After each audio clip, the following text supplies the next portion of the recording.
Good evening, everybody. This is Rob and Jordan, and we are back once again for Archangel Ink Live number 60. Jordan, how are you tonight? I'm great, Rob. 60, that's awesome. I'm excited to be here. Let's do this. I know. Really, it's good to be here. And programming note, just at the top of it, we are going to be taking a pause from live streams for a little bit, but we'll continue to put out content and also let us know questions, comments, in any of the existing videos or any upcoming videos, something that you want us to cover. We're happy to create something that is going to hopefully give you a little advice and instruction. So just a heads up, in case you are looking for us next week, we're going to be off for at least a little while. So anyway, with that said, we've got a fun topic for tonight. And Jordan, what is our fun topic for tonight? So tonight, we thought we'd have a little bit more fun. Not that any of these lives aren't fun, Rob, but we wanted to get advice from famous authors. We picked through some just famous quotes that some of them you might have seen, some others might be surprising to you, and that would be great, hopefully new. But we just wanted to chat about them a little bit and see how we might apply them to real life and just kind of what we think. We wanted to jib and jive off these a little bit. Yep, exactly. Just some inspiration. And so part of the reason for that is this month is NaNoWriMo. So Jordan, I've never heard of NaNoWriMo. I'm an author. This is a funny sounding word. Tell me about this. Well, it stands for National Novel Writing Month. I think that's the first time that I've been able to say that without looking it up to make sure. So that's, +1 for me to be able to do that on the live. National Novel Writing Month. There you go. And it's really just kind of a marathon month of writing. Normally the goal is to hit 50,000 words in 1 month, which is kind of an awesome goal. I love that. It's really kind of a community where people get together. Now, I'm pretty sure it's mostly done in November. I don't know, Rob, if you know if people do it in other months. Maybe there's something like it. That's why I get confused, because I've thought before that the no was standing for November, but I was confused at that. That's why I've had an issue with that before. But you pick a month and you write and get to 50,000 words. Yeah, that's a good question. I am not familiar with it being any other month outside of November. It would seem to make sense that the NO is maybe dually both novel and National November Writing Month. I don't know. Yeah, there you go. But yeah, it's a cool it's a cool idea, and it's a way for you to feel a little bit of camaraderie and kind of we're in this together. You're a creative person. You're looking to put together your first story, maybe your 20th story, but you're working alongside of many thousands, maybe millions of other authors in the country or around the world, and there are all sorts of author groups and kind of social media posts and all of that. So it's just a kind of a fun thing that people do that they can lead up to and prepare themselves for, so they can accomplish something that maybe they haven't accomplished before. It's a big goal, 50,000 words. That works out to around 1,666 words per day. So not impossible, but certainly something that you'd have to be deliberate about, and you can, and that's kind of what we were thinking about when we put together this topic, so that we can offer some thoughts, reflections, quotes, some funny, some inspirational, some maybe a little bit harrowing about the writing process, and kids just kind of wanted to share them and maybe get your creative juices flowing and to offer something a little bit lighthearted if you are embarking in this, or if in general you are trying to create a creative work, a novel or a nonfiction book. Yeah, and I think at whatever stage you're in, I'm currently in an editing stage in my book, so I am not participating in this NaNoWriMo, but I am editing, and I'm actually close to getting my book to that 50,000 word mark. So I'll count that if I get my book edited to 50,000. I'll count myself as going through this. But it can work whether you're in the writing process right now, or whether you're in the editing process, or even in the brainstorming process. Some of this stuff can be good things to remember. Right, absolutely. Cool. So let's jump in to the first one here. I'm listing some of these out there, kind of read them off and riff on them a little bit, and give you something to think about out there. So, Jordan, first one. This is how you do it. You sit down at the keyboard and you put one word after another until it's done. It's that easy and it's that hard, and that comes from Niel Gaiman. So you were instrumental in curating these quotes. Tell me about that one. What struck you about it? Yeah, I love this one. It's one I've seen before. It strikes me because as an author, if you've done any kind of writing, I know it's something that you can relate to. It can be so easy some days to sit down and write. You feel the words are flowing. And I mean, even when it's easy, it's still that really difficult, and it's going to be hard, and you're going to feel like you're just tearing at your eyeballs some days. But once you can get it done, there's that feeling of completion, and it's just so worth it. And I think that's why I like this quote, because it's just sharing that putting words to the page is valuable, and it does lead somewhere. Right. Yeah. I was listening to a musician kind of talk about the process, and he was describing the songwriting process, and he says, sometimes I have this sense, or other people have this sense, that if you're a musician or a creator, that you're just kind of struck by the muse, and it's going to kind of work through you, and you kind of just enter a flow state, and everything is effortless. And what ends up actually being the case, at least in his experience, is a lot of it is just you show up and you put in the work. It's just like a lot of other jobs. You kind of have to be there and be grinding away at it. And yeah, there's a creative element to it, and there's an element in which you can kind of be absorbed by a story or a process that's bigger than you, and you're just the conduit for it. But in many cases, you really just, okay, now I've got to set aside the time, handle all the practical and logistical side of it, and just write. Like Neil Gaiman says, it's that easy and it's that hard. Just sit down and get yourself in front of that keyboard. Yep, absolutely. Cool. All right, so let's move on to the next one here. And what do we got, Jordan? I'll take it. If you're using dialogue, say it aloud as you write it. Only then will it have the sound of speech. I love this one. We talk a lot about how impactful and just how much of a growth experience it can be to speak out loud, to get on videos, to do lives like we've done. You and I have talked a lot, Rob, about how it's great to do these once a week, because we just grow in confidence and the ability to speak on the spur of the moment. But yeah, it definitely goes for writing as well. If you can speak it out loud, it's going to make so much more sense. Or you're going to find that your sentence or paragraph or your whole chapter doesn't make any sense when you read it out loud. Yeah, I love it. And there is a distinct difference in my experience between people who have a very identifiable voice and those who don't. I think sometimes, and I'm guilty of this, certainly when I'm writing, there is a way in which I want to translate that writing into something that's maybe a little bit more formal, or more fitting for the written medium as opposed to the spoken medium. But if you can find that voice, that animating energy behind it, and you can connect it to something that actually sounds like you, as you would convey some thought, some information, whatever it is, then you've really found a piece of writing that appeals to people, that it's off the page, and it's not a chore.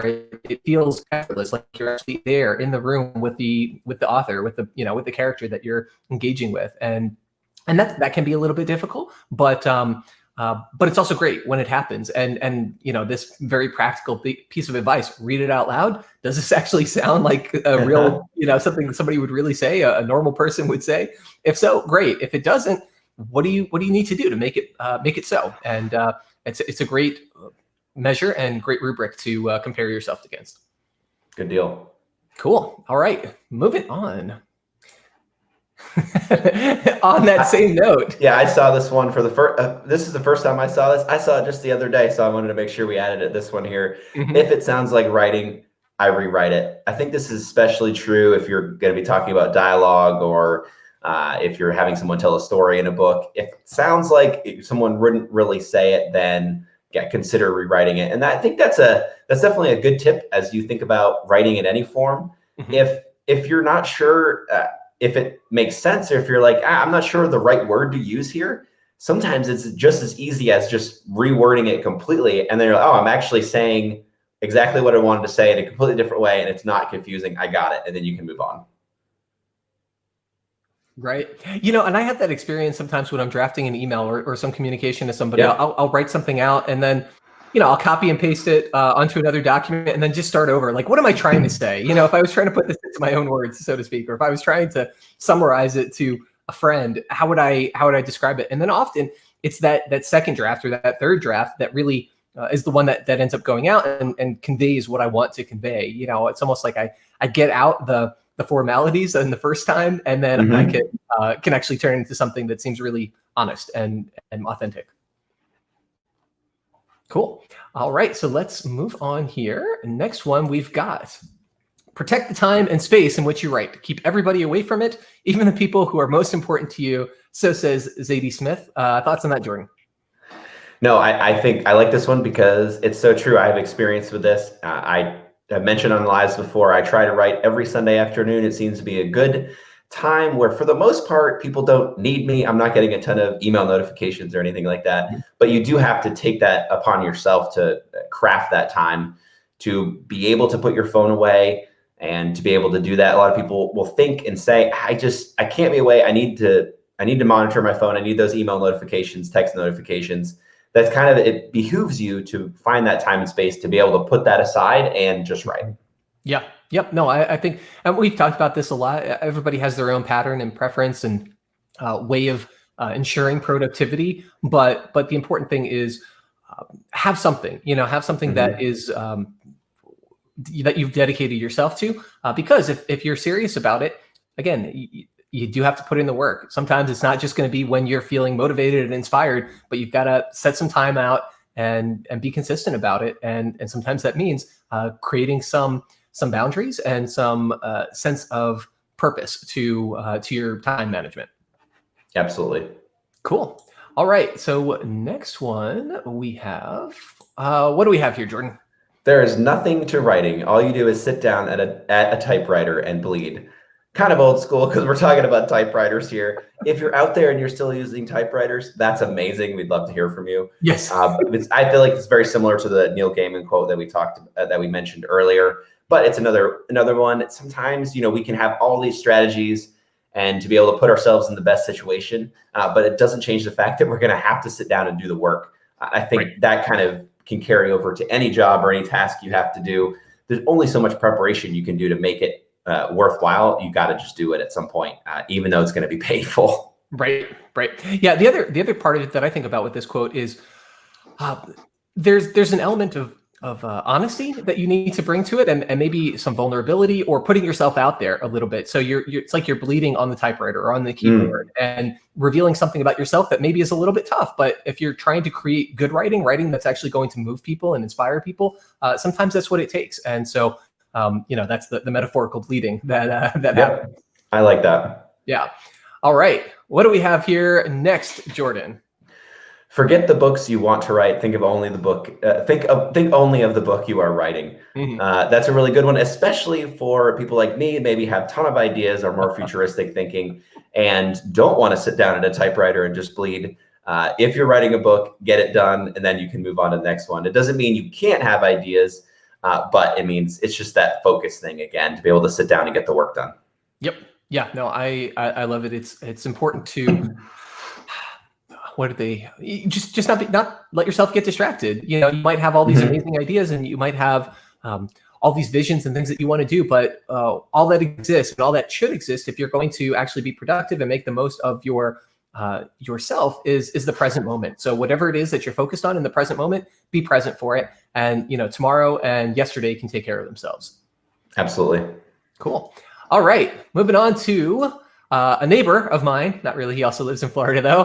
Stephen King. If you don't have time to read, you don't have the time or the tools to write. Simple as that.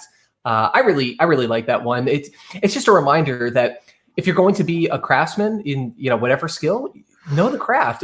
Pay attention to what people who are really good at your craft are doing. So for writers, that means writing. And reading lots of material, whether it's in your genre or lots of other genres. See what you can learn. You're always absorbing new information, even if you're not able to articulate it. Just being exposed to good, high quality material and information trickles into you through osmosis, and that's going to come out in your writing as well. So you don't have to reinvent the wheel when you sit in front of a book to write it for the first time. You can actually absorb some of the best practices, the information, all of that from the people who came before you. Yeah, and I'll mention too, we've talked about this in other lives, but for me, this book I'm writing right now, I purposely set out, I think about 10 to 15-ish books that I wanted to read that were related to the book subject matter. And I just feel so much more confident as an author of this book, knowing that I have that combined knowledge and energy from those books. And it's really helped me to just feel even better about the writing, to be able to just package it together, figure out my sections, figure out what the heck it is I'm talking about. And I just think it's really valuable for that too. Yeah, it's going to help you write better, but you're also going to have more confidence too. Yeah, absolutely. Love it. Cool. Let's move on to the next one. This is fun. Never use a long word where a short one will do, from George Orwell. And Jordan, tell me your thoughts on that. Well, I think our thoughts on this, when we started these lives, we used to go for an hour, and now we've cut down to try to go for half an hour. I think it's the same thing in a book.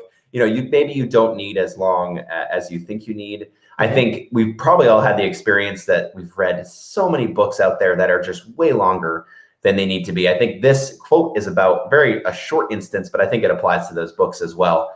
Are you just filling the back half of your book with just extra and fluff? People may not like that, or are you going to be impactful all throughout? Right. Yeah, I think about, a funny variation of this, which is never use a long word where a diminutive one will do. I like that. But yeah, the point is, get out of the way of the reader. Think about the reader's needs before your own. Don't bloviate. Don't filibuster your way through material and force people to kind of parse out the key gems. As we talked about with the interview with Hassan a month or two ago, it's often actually more work and more energy on your end to create a shorter, more impactful book, because you're doing that distillation process. And so, if you have an opportunity to do that and to get to the point a little bit more persuasively and aggressively, then your reader in many cases will appreciate that. And that is a good path. Oh, right. Yeah, absolutely. I love this next one, Rob. Yeah. All right. It's up to you, Jordan. Here we go. Don't sit down in the middle of the woods. If you're lost in the plot or blocked, retrace your steps to where you went wrong. Then take the other road, or change the person, change the tense, change the opening page. And that's Margaret Atwood. I love this one because, it applies to exactly what she's sharing there. But then also you can think about it for nonfiction or any other type of writing that you're doing. If you're lost or stuck, maybe you don't need to change the thing you're stuck on. Maybe you need to take a break from it, retrace your steps, go back, figure out, do I even want to say this? That's another good question. Do I even need to put this chapter in the book? Right. If you're stuck, maybe it's not just because you're stuck. Maybe there's a reason for it. Yeah. No, I think about kind of what I shared earlier when I'm drafting an email or a note to somebody. Sometimes I'll create the first draft. No, that's not what I want to say. Set it aside and almost metaphorically go back to where I got lost, which is maybe at the very start, and start over, and retrace your steps. And again, it might be a way for you to reconnect to that muse. Oftentimes it is kind of just putting in the work and trying to take one step at a time, 1 inch at a time. But if you can go back, okay, this isn't working. When did I feel really excited about? When was I in a flow state? Go back to that place, wherever you were in terms of your writing, and try and branch out from there and see if you can reconnect to it. Yeah, absolutely. Cool. All right. Next up, we have from Joss Whedon. Structure means knowing where you're going, making sure you don't meander about. I'm a structure nut. I actually make charts where the jokes, the thrills, the romance, who knows what and when. You need these things to happen at the right time. And that's what you build your structure around, the way you want your audience to feel.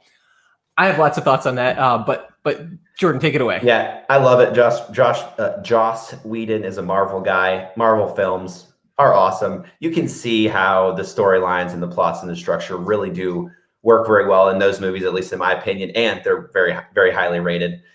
He hasn't done all of them, but he's done at least a few. He's been a part of those. But yeah, I love what he's sharing there. You just need to have that overall overarching structure to it to make it all make sense and to make sure that you're on the right path.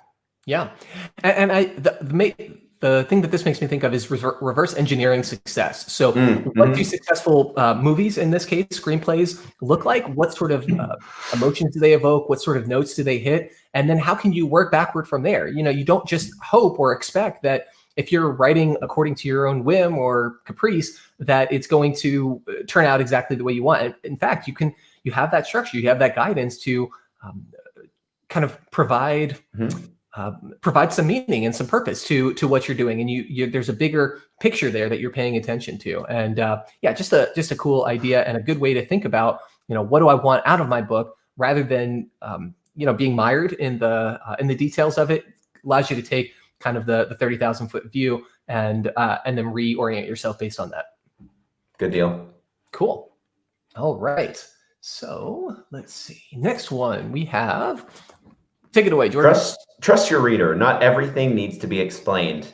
If you really know something and breathe life into it, they'll know it too. It's talking about your reader. I love that one. I think it's such a good thing to remember. I know that I struggled with this in my first books and a lot of my earlier writing, just feeling like I needed to explain everything. I needed to transition at every point in every paragraph, letting the reader know where I was going. But yeah, readers are readers. They know pretty much what you're saying. Sometimes they'll even jump ahead and skim. Don't feel like you have to explain every little thing. Just trust them to understand where you're going. And I think you'll do well. Yeah, it makes me think of the adage, show, don't tell, right? When it comes to your writing. Yeah. Don't say that somebody is short-tempered and, grumpy. Explain or demonstrate a situation in which their short-temperedness and their grumpiness kind of comes through. Not everything needs to be explained. If you have the actual sense on the ground of what it looks like, then the reader can get the bigger point that you're trying to convey. Yep. All right. Cool. Next one we have. Be your own editor and critic, sympathetic but merciless. And that comes from Joyce Carol Oates. So thoughts on that one, Jordan? Great one. No, I love this. As you're going through, especially in the editing phase, be sympathetic to where you were at, but don't be afraid to just cut. That's what my editor always says to me. Just take this out. These last 2 pages in this chapter, you don't even need. You already said that. Just things like that. Don't repeat yourself. That really helps get a very clean manuscript. And I love it. Yeah, it reminds me of the adage that I see sometimes among comedians, among screenwriters, writers in general. I don't know if I like the phrasing so much, but kill your babies. All these things, these little sections, these little paragraphs, these ideas that you're just so attached to. Let it go, and you want to focus on the big picture. You don't have to be so preoccupied with every joke, every turn of phrase, every little thing that you've come up with, because you want to have whatever's left behind, that dense, highly distilled, highly refined, totally on point remainder. When you get rid of all the things that are even just a little bit not quite there, then all you have left is everything that just jumps off the page. Yep, totally. Cool. All right. We got a long one here. We sure do. As we've been saying about keep it short, but this one's a really good one. In writing, don't use adjectives which merely tell us how you want us to feel about the thing you are describing. I mean, instead of telling us the thing was terrible, describe it so that we'll be terrified. Don't say that it was delightful. Make us say delightful when we've read the description.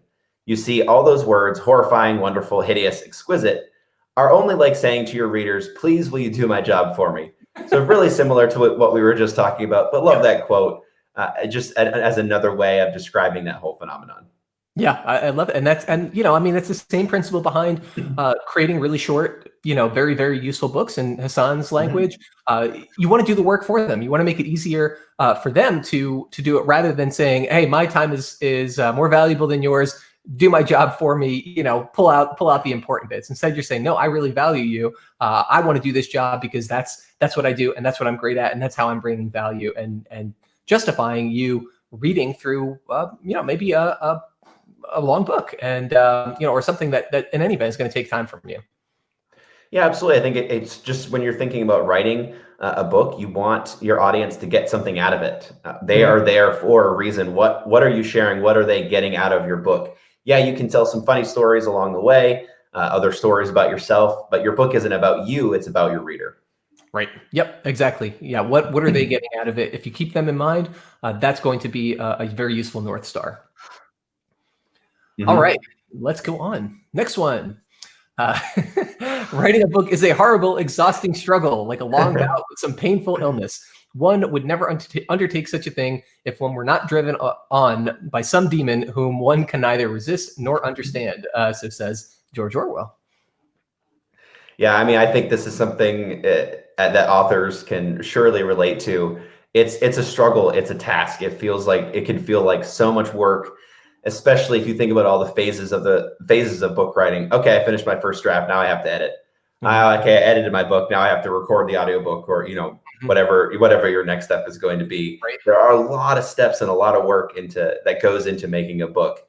So I mean, I definitely resonate with that for sure.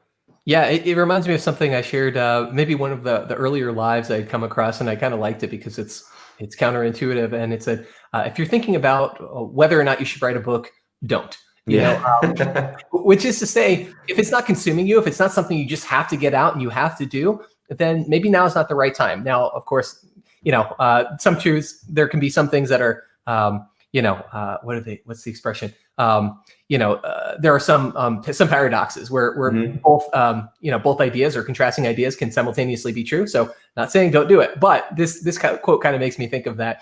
If you're just motivated and driven and there's something that just has to come out of you, oftentimes that's where really good, impactful writing will come from. Yep, absolutely. Cool. All right. All right, we saved this one for last, Rob. Yeah. For a reason. We went from, pull you down a little bit, and now we're going to just finish up here. So keep going. Remember that you must finish the novel for it to have a chance in this world. You absolutely must complete it. And of course, as soon as I do think of new things, I go back, refining, adding a little. And when I stop feeling the urge to do that well, I know it's really finished. So yeah, take that to heart. Keep going. Yeah, it's painful, but it's worth it in the end. Absolutely. Yeah, no, it's a perseverance. Again, simultaneously, two contrasting thoughts can be true. Don't write that book, but keep chipping away at it and make sure you write that book. Great advice. Like you said, just perseverance really, really matters. All right. So I think that's it. Anything else on that, Jordan? Or nope, I'm good. Ready for concluding thoughts here? Anything else that you wanted to share on this big picture topic of writing advice from some famous authors? No, I think my biggest thing would be to take a lot of these quotes to heart, read some really good books on writing. We mentioned in a recent video that we did, where we just mentioned some good books that all authors and writers should read. But just think about that, don't just skip by these quotes when you see them, but really take them to heart and think about the things that you need to work on and learn. There's certainly things here that I need to say, okay, I need to actually do that, and not just think about it, or not just say, well, that would be nice, but actually putting those into action and following some of those. Yeah, absolutely. No. So I mean, I love this topic. I love this idea of just finding some insight. Sometimes that's what you need. Just a little inspiration, a little bit of motivation, a different perspective, a little kick in the butt to get you over the hump. If you're struggling, having some outsider perspective can be really powerful in helping you kind of achieve what you're trying to achieve. And again, it's always great to learn from what other great authors are doing. If you want to be a good writer, make sure that you're reading. If you want to be a good author, pay attention to what the greats in the field are doing. So, with that, I think we can wrap things up. And again, a programming note once more for anybody joining, we are going to be taking a pause on these live streams for a while, but definitely let us know thoughts, comments, questions, and we'll create more content. We're really happy to answer questions and provide direction as best we can. We're creating these videos and all of this as a resource library. So if there's something that you're struggling with or would like some help on, we're very happy to try and answer that as best we can and provide some support. Any other thoughts on that, Jordan? No, I'm good. I like this one. That was fun. Cool. Yeah, awesome. Lots of fun. Well, thanks everybody. Have a great evening, and we will see you folks down the road. Catch you soon.